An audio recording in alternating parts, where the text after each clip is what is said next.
Bonjour à tous et bienvenue pour cette nouvelle vidéo sur la chaîne qui cette fois-ci sera un point lecture. Donc cette semaine j'ai lu 3 livres dont je vais vous parler tout de suite là maintenant, donc ne perdons pas de temps, c'est parti. Donc cette semaine j'ai fait une petite entorse au challenge février tapal de la chaîne Alex Bouquin en Prada. Le challenge février tapal en quelques mots, c'est lire 29 livres de moins de 200 pages pour faire vriller tapal. Bon, là, comme vous le constatez, hein, ce roman fait un peu plus de 200 pages. Il en fait 740 hein, pour être précis. Donc j'ai fait une petite entorse à ce challenge pour me plonger dans Le Dernier Magicien, les 5 artefacts de Lisa Maxwell, paru aux éditions Casterman. C'est le 2e tome de la série. J'ai lu tout pile le premier tome il y a un an et je me suis replongée avec délice dans cette série, dans cette saga, avec ces personnages.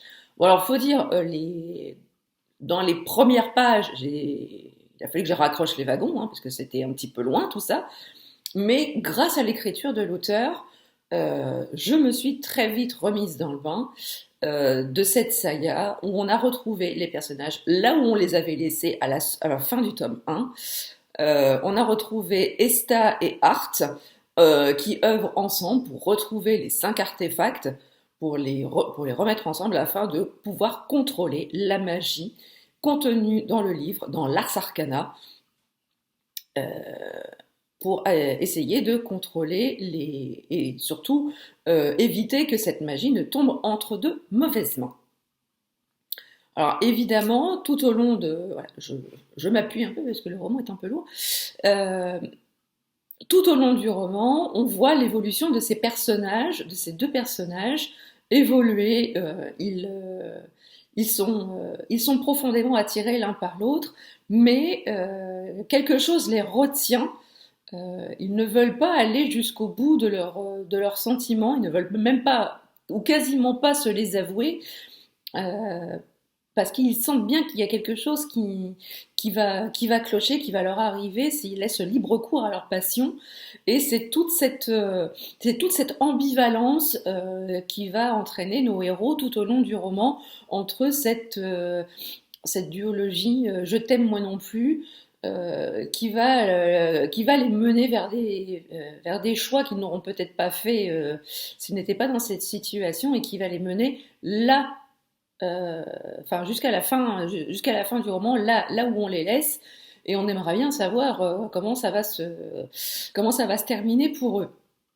Parallèlement à ça, on a les autres personnages qu'on a rencontrés dans le premier roman. On a Viola, qui était à la solde de Dolph Lundgren.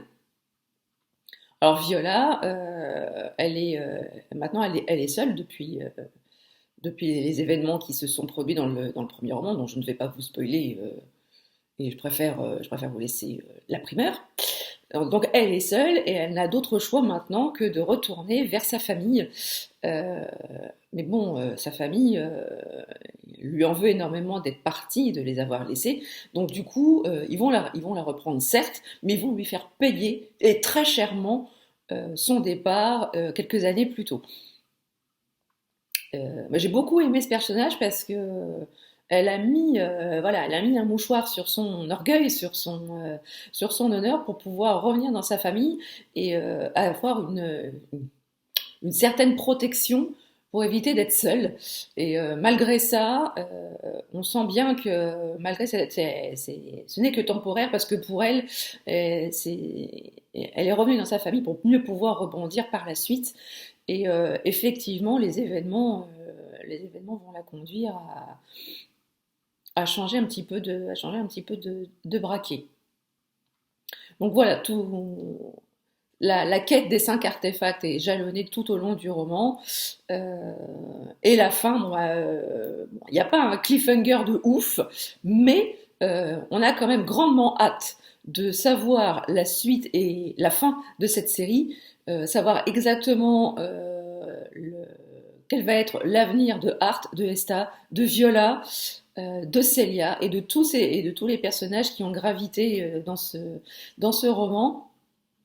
Alors, il faut savoir que le troisième tome sort cette année en deux. Je vais m'assurer en plus. Sort cette année en 2020. J'espère grandement que la ligne éditoriale va rester dans la même veine.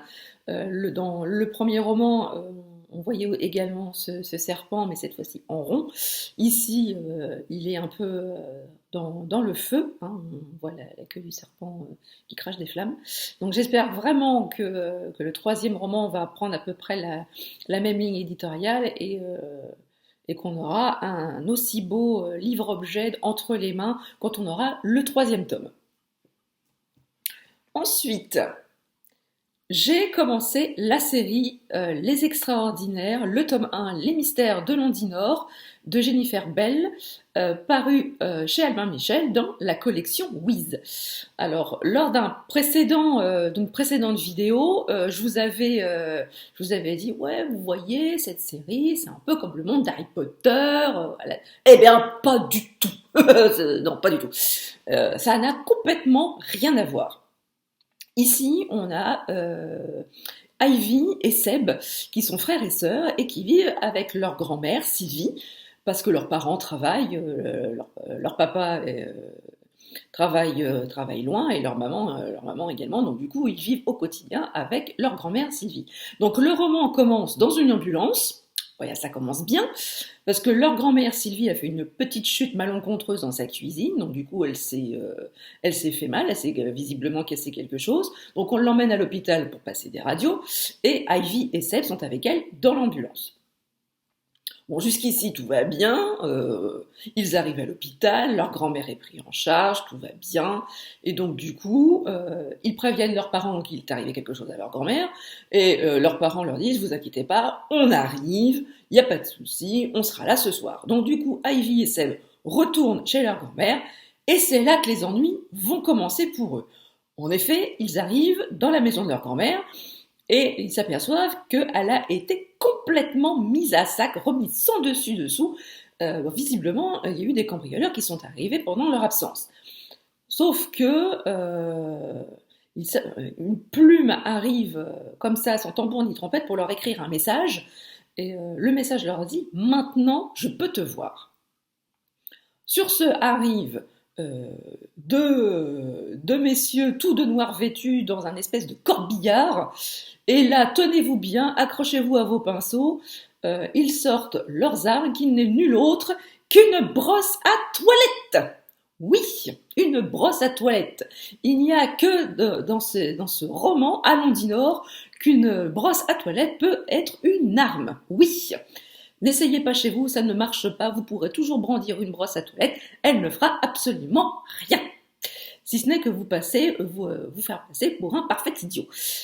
Donc, il s'enfuit et il se retrouve parachuté à Londinor, une ville complètement extraordinaire qui se situe sous Londres.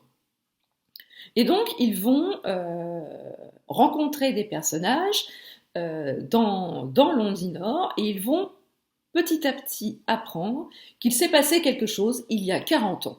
Une famille a complètement disparu la nuit des rois, la nuit de l'Épiphanie, en 1969. Toute la famille Wrench a complètement disparu, la mère, la sœur et les deux frères, sans laisser de traces. Et au cours de leur pérégrination dans les rues de Londinor, ils vont s'apercevoir que la fille Wrench n'est nulle autre que leur grand-mère Sylvie. Et donc du coup, ils vont s'apercevoir qu'ils sont les descendants de la famille Wrench. Et par-delà même, ils vont essayer de découvrir ce qui s'est passé la fameuse nuit des rois 1969, ce qui est arrivé à leur grand-mère, pourquoi elle n'en a aucun souvenir, et pourquoi les méchants de l'histoire leur courent après pour leur faire dire où se trouve un fameux objet extraordinaire. Alors, dans ce roman, dans la première partie, l'auteur s'attache à un peu planter le décor, à nous faire découvrir les personnages et tous les mystères de Londinor.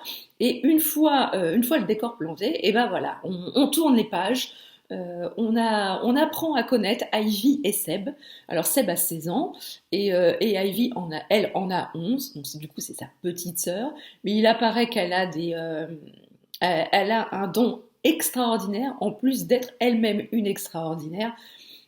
On découvre son pouvoir tout au long du roman.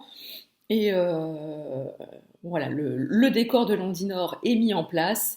On voit dans ce. Alors vous croiserez au fil des pages des presse-citrons lumineux, bref, tous les objets qui nous servent au quotidien et qui sont ordinaires, à Londinor, ils sont extraordinaires.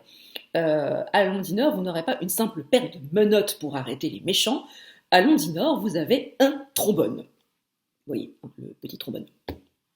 Le trombone sert de menottes. Donc voilà, dans ce premier roman, voilà, le décor est planté, nos héros ont leur première aventure à Londinor, mais c'est loin d'être terminé parce que cette série comporte 3 romans, donc j'ai les 2 suivants, donc je ne vais pas tarder à me plonger dans le deuxième volume de ce roman, parce que j'ai beaucoup aimé ces personnages, j'ai beaucoup aimé Ivy et Seb. Voilà, ce sont des enfants, ils vivent des aventures pleines de dangers, ils grandissent, ça les fait beaucoup mûrir dans cette. Ils ont beaucoup mûri, ce sont plus les mêmes au début qu'à la fin. Et voilà, la ville même de Londinor recèle encore beaucoup de secrets. La famille de Seb et Ivy recèle encore beaucoup de secrets et j'ai vraiment hâte de me plonger dans cette série et je vous encourage vivement à la découvrir. Bon, certes c'est une série jeunesse mais elle peut être lue vraiment par tout le monde, que ce soit par les petits et les grands. Et franchement, c'est vraiment une petite pépite à découvrir, ne serait-ce que pour cette couverture très colorée, très lumineuse. Les 2 autres romans de la série sont tout aussi colorés et je vous en parlerai très bientôt dans une prochaine vidéo. Alors, le troisième roman que j'ai lu cette semaine, c'est du coup un roman que j'ai lu dans le cadre du Février Tapal. Je vais vous mettre la couverture ici. Il s'agit de La Clé USB de Jean-Philippe Toussaint. C'est un roman qui est paru l'année dernière lors de la rentrée littéraire. Voilà, la 4e de couverture m'avait plu, je me suis dit, bon, allez, pourquoi pas. Donc, dans ce roman, le narrateur travaille à la Commission européenne et s'occupe de faire des rapports sur les nouvelles technologies, tout ce qui pourrait nous aider par la suite, dans un avenir proche, à améliorer nos quotidiens et plus particulièrement sur les nouvelles technologies, les nouvelles monnaies, la crypto-monnaie et le bitcoin plus particulièrement. Il se fait approcher par une entreprise. Celle-ci lui propose de venir voir ce qu'elle fait dans ses locaux. Alors le narrateur est un peu sur la réserve, hein, parce qu'évidemment il n'a pas le droit d'avoir des liens particuliers avec des entreprises. Il n'a pas le droit d'avoir des liens avec les lobbies. Donc du coup, il refuse leur proposition lors d'une entrevue dans un hôtel. Et une fois l'entrevue terminée, au moment de partir, il s'aperçoit qu'il y a une clé USB qui est tombée par terre, probablement tombée par accident de la poche de son interlocuteur. Donc, poussé par la curiosité, il ramasse cette clé USB, mais au lieu de prévenir son interlocuteur, de le rappeler pour lui dire qu'il a trouvé sa clé USB, il la met dans sa poche et il rentre à son hôtel. Et arrivé à son hôtel, il branche la clé USB à son ordinateur. Et là, il tombe sur quelque chose sur lequel il n'aurait jamais dû tomber. Et ce qu'il a découvert va le forcer un petit peu à sortir de sa zone de confort et d'entreprendre un voyage qu'il n'aurait probablement jamais fait s'il n'était pas tombé sur cette fameuse clé USB.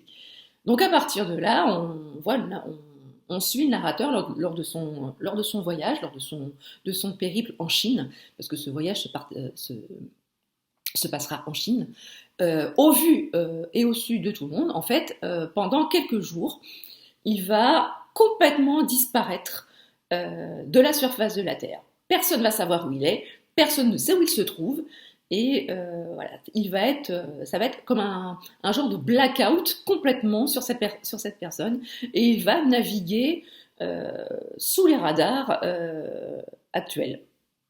Chose qui nous paraît complètement impensable maintenant au vu de toutes les technologies qu'on a avec nous, les téléphones portables, les GPS, les caméras de surveillance, bref, il semble complètement impensable que quelqu'un puisse disparaître de la surface de la planète pendant quelques jours.